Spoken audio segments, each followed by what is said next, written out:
আসসালামু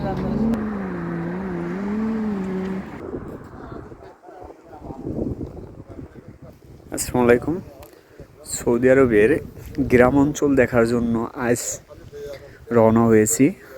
তো পাহাড়ের এই অঞ্চলটি, এই এলাকাটি খুবই সুন্দর। চারপাশে পাহাড়, পাহাড়ি অঞ্চল, এজন্য এই ঝাউ গাছগুলো হয়েছে। এই পাশে যে গাছটি রয়েছে, এই গাছ খুবই কাঁটাযুক্ত। মাঝে মাঝে কয়েকটি খেজুরের গাছ দেখতে পাচ্ছি। খেজুর এই মুহূর্তে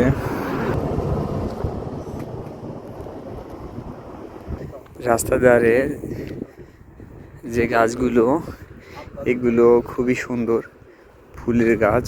ছোট ছোট, আমরা যেটাকে শীতকালে বাংলাদেশে অনেক ছোট গাছ হয় দুবলা গাছের মতো, যেগুলোতে ফুল ধরে থাকে। তো এ পাশে একটি পিরামিডের মতো দেখতে পাচ্ছি, জানি না এটা কি হতে পারে।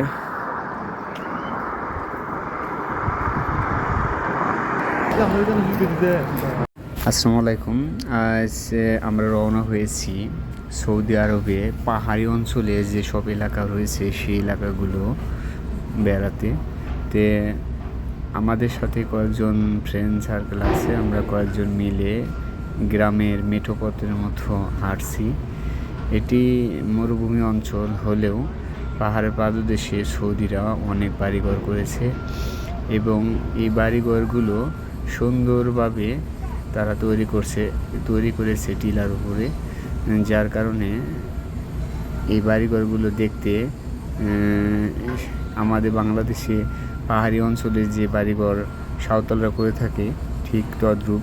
সৌদি আরবে বৃষ্টি হয় না বললেও চলে, তবে শীতকালীন সময়ে দু একবার বৃষ্টি হয়।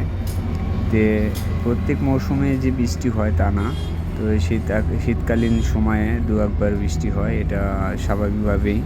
বাংলাদেশের মতো কুয়াশা এদেশে পড়ে না, তবে দু একটি জেলা রয়েছে যেমন আভা, এই সব এলাকায় তুষারপাত হয়ে থাকে।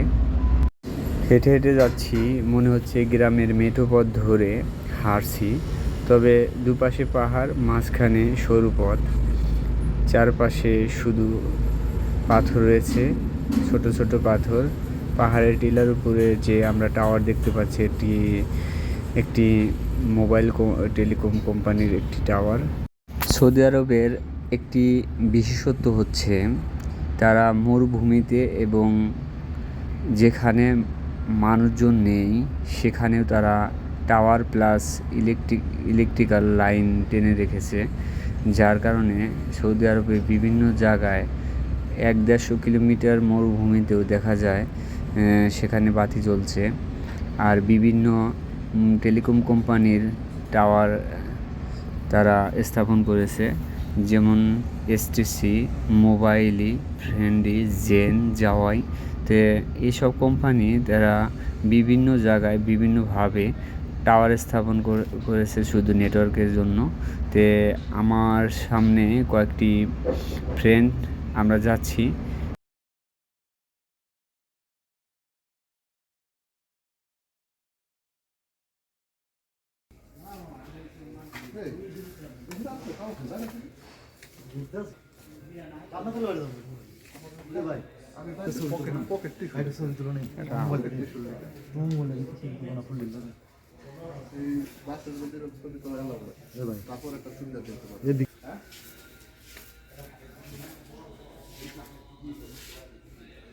এই গড়িটা